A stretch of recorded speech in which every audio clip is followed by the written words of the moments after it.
slices package. In the latest version of Golang, there is a feature called generic. We will discuss this feature specifically in the Golang generic class.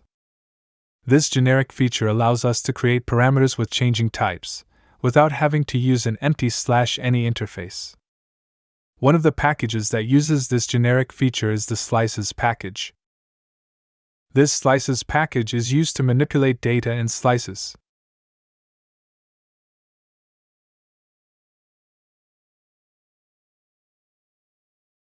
We create name, which contains strings, and values, which contains integers. It creates a slice name containing strings Paul, Simon, Nanda, and George.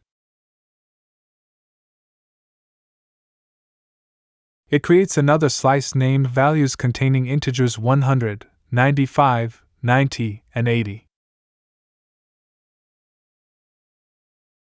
We use the slices min function to find the minimum value in the values slice and print it to the console.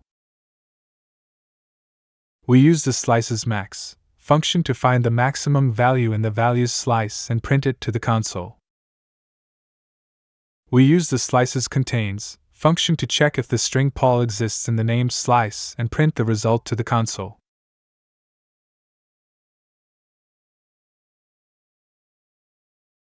We use the slices index function to find the index of the string Simon in the name slice and print it to the console.